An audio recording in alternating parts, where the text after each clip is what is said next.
Now the next example is, बिल्कुल वैसी ही examples हैं, आप जितने मर्जी क्वेश्चंस कर लो कि transform this equation x y cube plus x cube y equal to a square to polar form. तो put x is r cos theta, y is r sine theta. तो r cos theta into r cube sine cube theta plus यहाँ r cube cos cube theta into r sine theta equal to a square. Multiply कर दिया तो ये बना r four cos theta into sign cube theta plus r four cos cube theta into sine theta equal to a square. अब इन terms में से r four is common, तो r four into cos theta common, sine theta common, ठीक है ना, ये दो टर्म्स में से।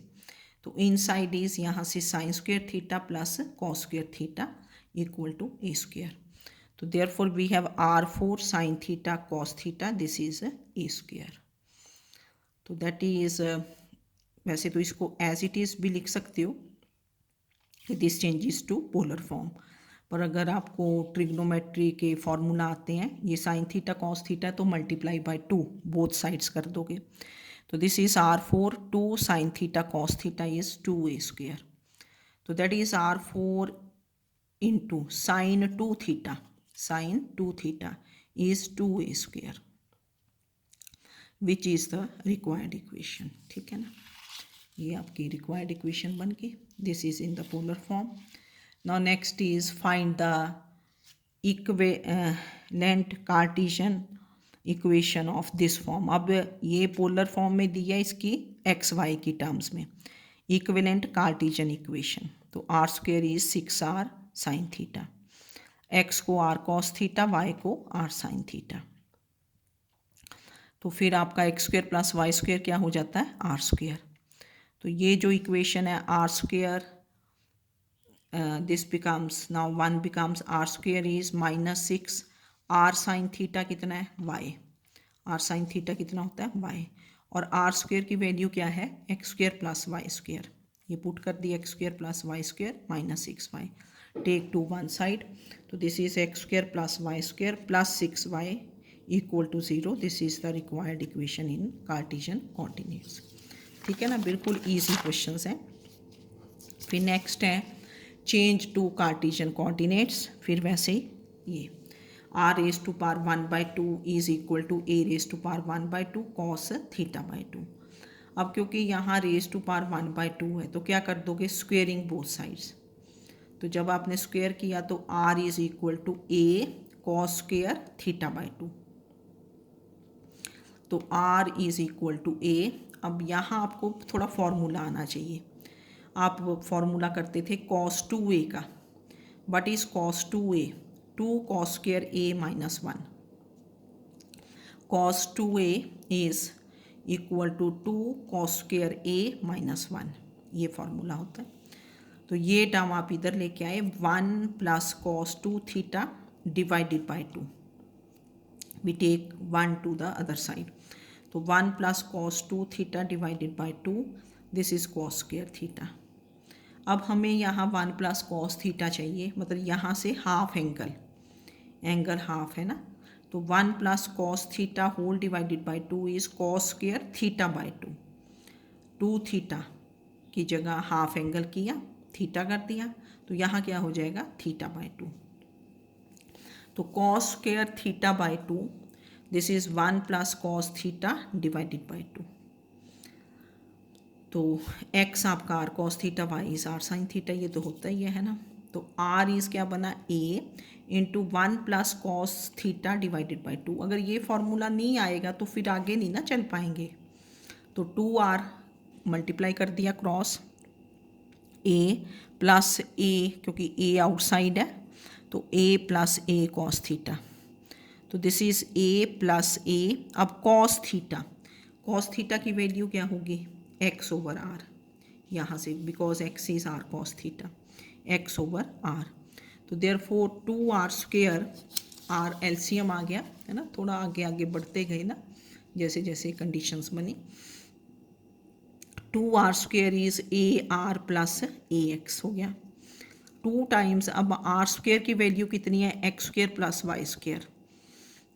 एक्स आर स्क्वेयर पता ही है आपको, तो this is a r plus a x. अब ए एक्स वाली टर्म हम इधर ले आएंगे और ए आर इधर ही रखा, मतलब एक्स वाई की टर्म्स एक साइड आ गई, तो this is 2x² + 2y² minus a x is A R. अब इसको स्क्वेयर कर दिया, स्क्वेयर इसलिए किया क्योंकि आर स्क्वेयर की वैल्यू होती है, आर की वैल्यू तो अंडर रूट आएगी, फिर भी स्क्वेयर ही करना पड़ेगा, है ना। तो squaring both sides we have this thing, तो we get 2x² + 2y² minus a x का whole square is equal to a² into x² + y²। what is value of r square?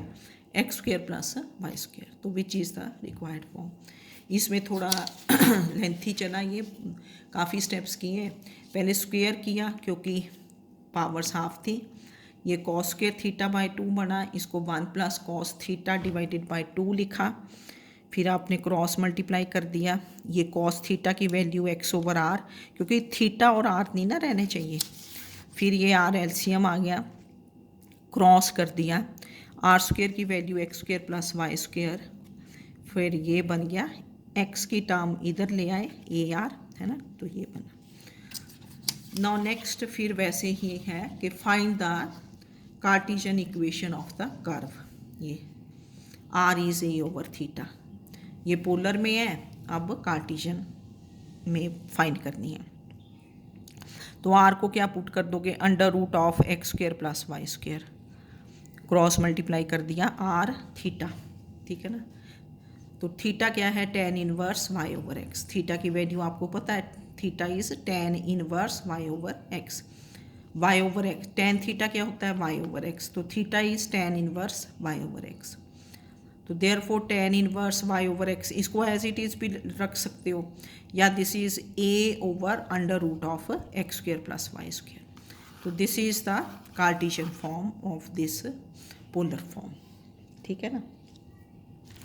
फिर नेक्स्ट क्वेश्चन था, क्योंकि छोटे छोटे हैं ना questions, तो नेक्स्ट ये है कि show that the point 1/2, 3π/2 lies on r is sin θ/3 or not, मतलब चेक वेदर होगा ना, check whether this point lies on this curve or not.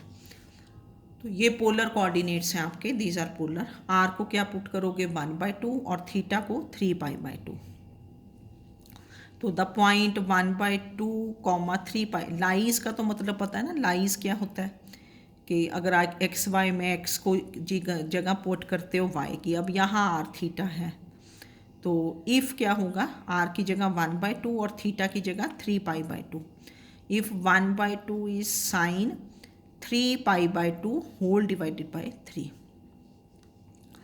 तो ये बन गया, इफ 1/2 इज साइन, ये 3 cancel, sine π/2, that is if 1/2 is, what is sine π/2, 1, sine π/2 is 1, तो 1/2 is 1 which is not क्या है, ट्रू। तो therefore the point 1/2, 3π/2 does not lie on the curve r is sine theta, r is equal to sin θ/3. Lies means put r is 1/2 and theta is 3π/2. अब इसमें वही है कि अगर तो एंगल्स की वैल्यूज़ आती हैं, ट्रिग्नोमेट्री के फॉर्मूले आते हैं, x आपको पता ही है r cos theta, y is r sin theta, फिर r स्क्वेयर क्या बन जाता है, x² + y², है ना, ये चीज़ें, तो ये अगर आता है तो ये आप इजीली कर सकते हो, ठीक है ना। तो पोलर कोऑर्डिनेट्स को कार्टेशियन कोऑर्डिनेट्स में या कार्टेशियन कोऑर्डिनेट्स को पोलर, और ये यहाँ से आपको शॉर्ट आंसर्स में क्वेश्चन पूछ लिया जाता है। Okay, thank you.